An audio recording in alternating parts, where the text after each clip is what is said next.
the end of day 26.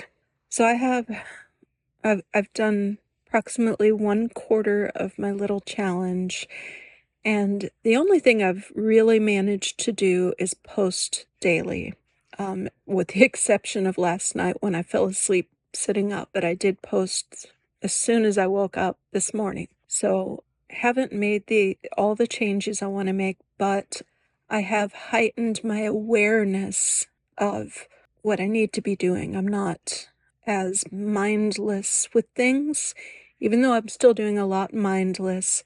My awareness of what I need to be doing and not doing it is higher than normal. So 25 days gone, got 75 days left, approximately 10 weeks left in my challenge.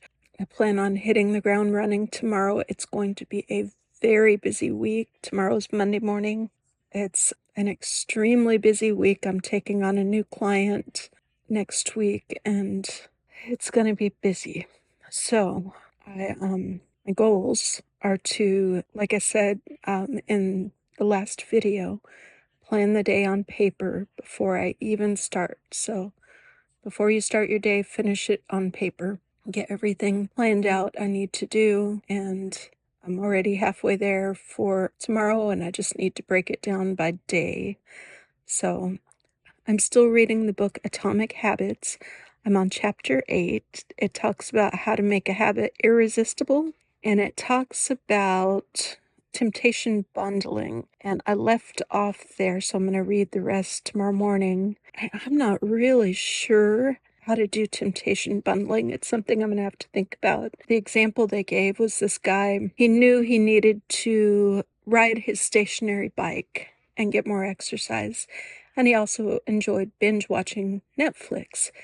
And so he hooked his Netflix up to his bicycle, and whenever he pedaled at a certain speed, Netflix would play, and if he pedaled under a certain speed, it would go down. So temptation bundling basically is linking something you want to do, like binging Netflix, with something you need to do, like exercise. So I had a broken leg many years ago, about 20 years ago. I used to exercise and run and weightlift and all that all the time, and I was living in Omaha, Nebraska. I'm taking a rabbit trail here. I was living in Omaha, Nebraska for 1 year, and I went to the apartment complex's gym one night, and I was coming back somewhere between like 9 and 10 at night in the middle of the winter.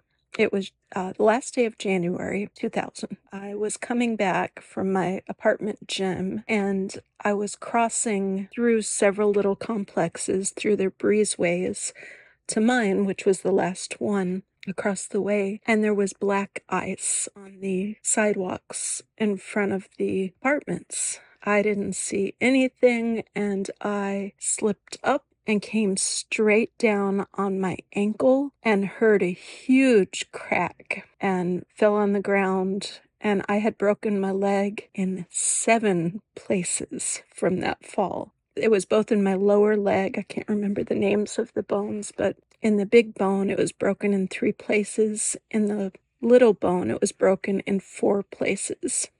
And it was so late at night, nobody was out. So I started screaming help. Nobody came. And I remembered somebody said, if you ever need help and nobody will come to the word help, start screaming fire. So I started screaming fire, and this little couple came down and helped me. They brought me hot chocolate, brought me a blanket. I couldn't move because my leg was so badly broken. And when I tried to even like lift my leg up a little bit, it felt like Rice Krispies inside my leg.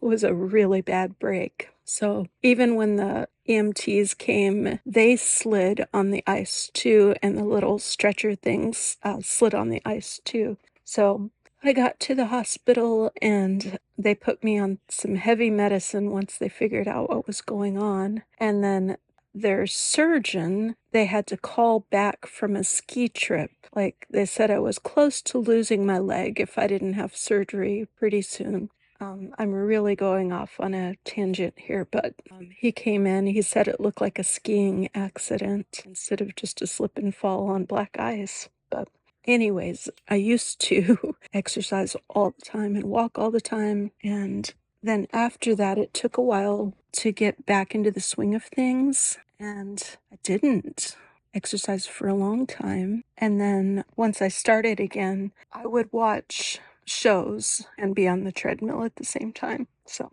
anyways, that's the end of day 26, and I will post tomorrow night. Oh, I'll also mention I'm pretty proud of myself today. I made a little video this morning for one of my businesses that I want to be working on. I just felt inspiration and did it. I need to get to where I'm planning to do these things, but I am happy that I took the step and made it, and I was happy with the video when I got done with it. So I'd like to be posting weekly on that particular business.